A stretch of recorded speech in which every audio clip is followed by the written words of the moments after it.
that's the trend that's been going on for years, though. And, there's many reasons why this has grown to such a huge issue. One is lack of authorities getting involved and assisting the public that has this problem, the owners. Secondly, the slow-go judicial system. Although the courts really make a difference with the interdict, it's very difficult to enforce. And then thirdly, the groups of people that are involved is very, very clever and brilliant in what they do. So they many a times bribe the authorities or intimidate, and as we've seen, even would go to the level of killing somebody. And this has happened before. I mean, this is the tip of the iceberg that has recently been exposed in the media. We're looking at a guy like Emile de Wit, which has more than 30, 40 cases against him, of which 16 is ongoing cases for which he has been arrested and every time gets bail. And he's now hijacked an extremely valuable property. And from there, he runs his criminal enterprise. Not only from there, from several other. And he is involved in any form of crime. So he is in our books known as a racketeer. But his main criminal act is to actually rob properties from people. And he's been going on for years. But hopefully now, with this latest case, and with the information in the media and our projects, we will get him behind bars soon. And I mean, you have been investigating this for quite some time, and you speak of this Emile van der Wit, and you're saying that he's also behind a syndicate. Would you say that looking at the amount of cases which have been opened against such, that the police have been dealing adequately with the information which has been obtained? No, they haven't. And it's very difficult nowadays, and this is with all our cases, whether we help the man on the street and a businessman or dealing with extreme cases on government level, is the authorities that is not necessarily up to scratch.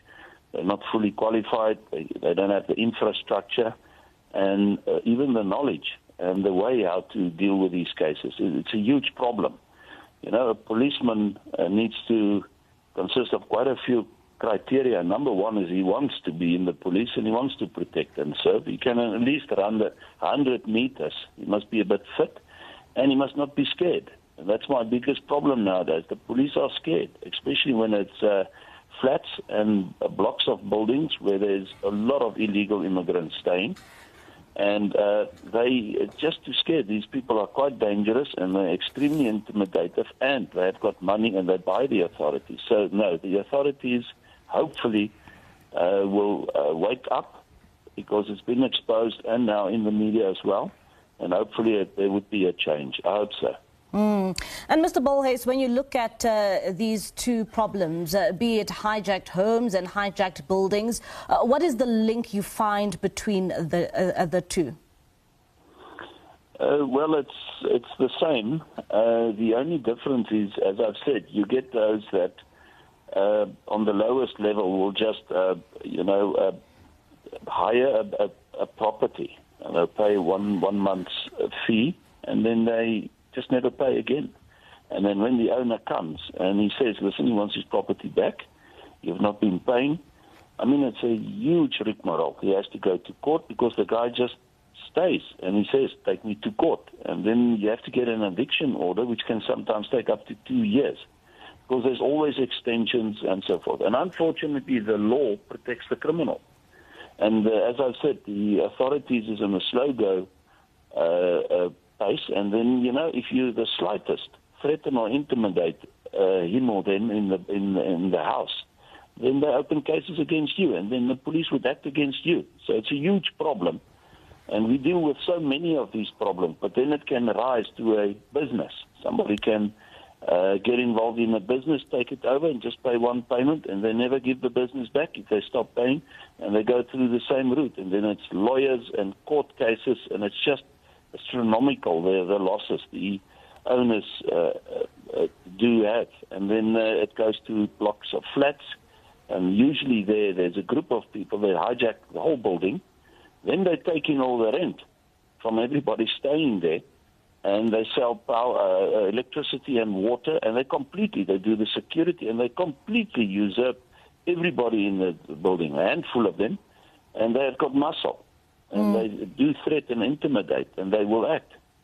How do we begin to address this crisis, which has clearly gripped the CBD and it's now penetrating into suburbia areas?